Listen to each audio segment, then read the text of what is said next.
Welcome to the channel Into the Light. We're going to start this new year with a video of experiences that are actually quite common, especially in the hospice community. And these experiences are happening to our loved ones as they transition, and these experiences are called deathbed visions.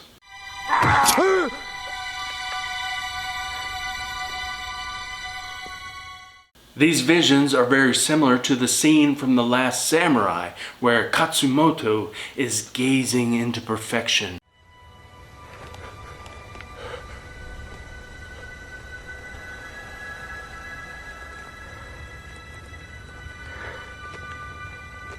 Perfect. There. Oh. Perfect. These visions, however, are from real events, and you might remember this older news from the founder of the iPhone. And some really interesting words from a true American revolutionary. Apple co-founder Steve Jobs was eulogized over the weekend by his sister. And it is quite possible you're even watching this video from one of his devices. This video is on the dying words and visions of Apple founder Steve Jobs and of our loved ones.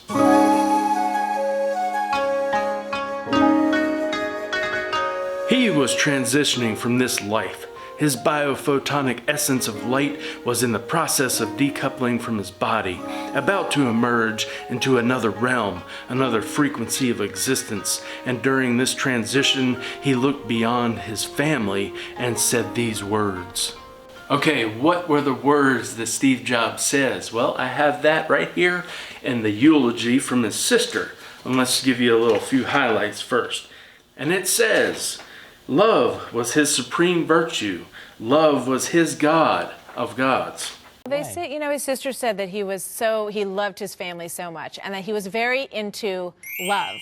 That he always wanted to match people up together in the company. And She also writes, what I learned from my brother's death is that character is essential. What he was how he died. He was sorry. He was truly and deeply sorry to be leaving us. He looked into his children's eyes and couldn't unlock his gaze. He said that he was very, very sorry that they wouldn't be growing old together as was planned, but that he was going to a better place. The big question here is, did he believe in an afterlife? According to his biographer, Walter Isaacson, that is answered in an affirmative, yes. And he said, he did believe in an afterlife. He wanted to believe in an afterlife. He said he wanted to believe that the wisdom that we gather throughout the course of our lives, that it continues. And so I'd recommend finding and reading the entire eulogy. However, the most interesting part is his final words, and they were spoken hours earlier, and they were monosyllables, and he said them 3 times. Before embarking, it says, before embarking, he looked at his sister Patty, and then he looked a long time at his children, and then at his life's partner, Lorraine, and then looked over their shoulders past them and said these words, oh wow, oh wow, oh wow. What exactly did Steve Jobs see to make him say, oh wow?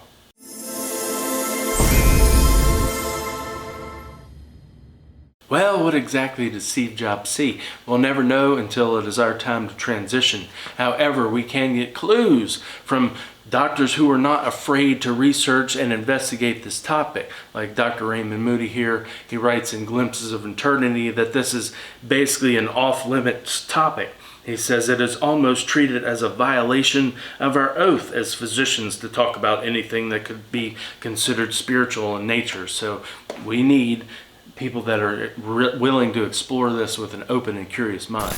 I came out of the nurse's station and I said, I think Tom has more time if we just gave him some IV antibiotics and some IV fluid. And without so much as looking up, a nurse named Nancy says, nope, he's dying. I say, why? She says, because he's seen his deceased mother. I say, I don't remember that class from medical school. She says, son, you missed a lot of classes.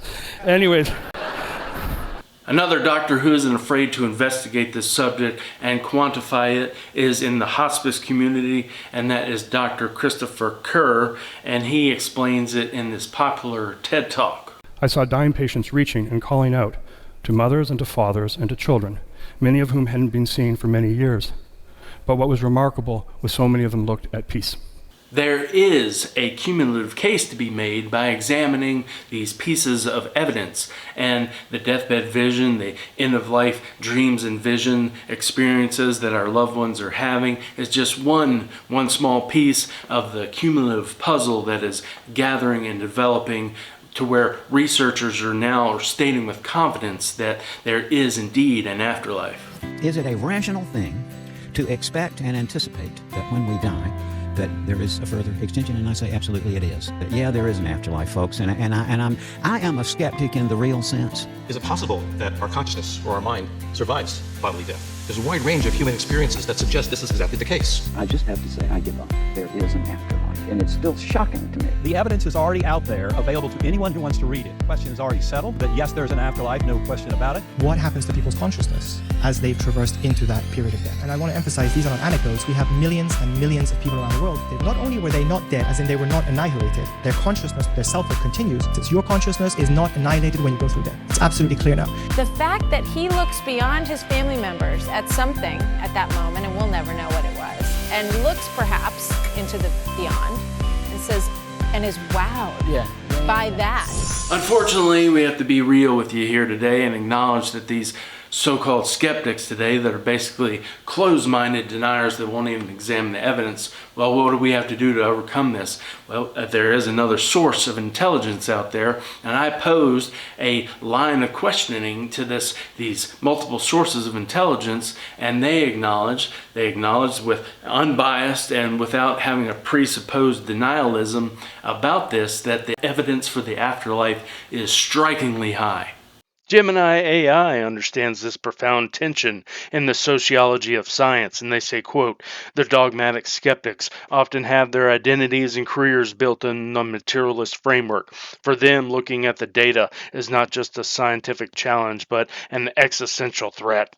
Okay, back to the topic at hand. Deathbed visions, or end-of-life dreams and visions, is defined as subjective experiences, including dreams and visions that occur during the dying process. They are characterized by a profound sense of realism, emotional significance, and themes of reunion with the deceased preparing to travel or resolving unfinished business.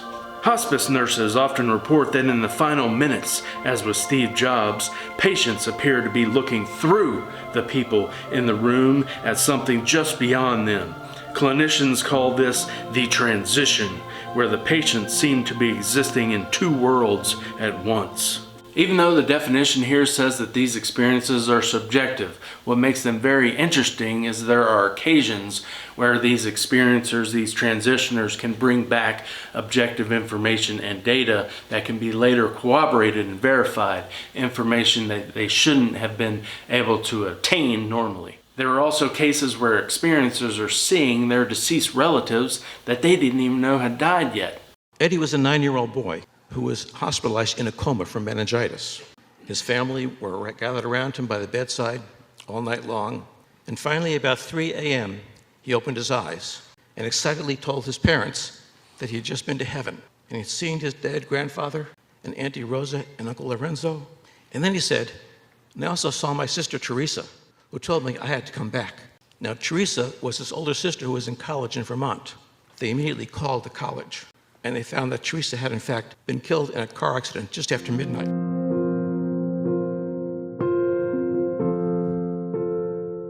There are even cases of people in this transitional state that are told to go back and give a message to their loved ones. And I'd like you to go back and tell my parents that I love them and I'm sorry I wrecked the red sports car.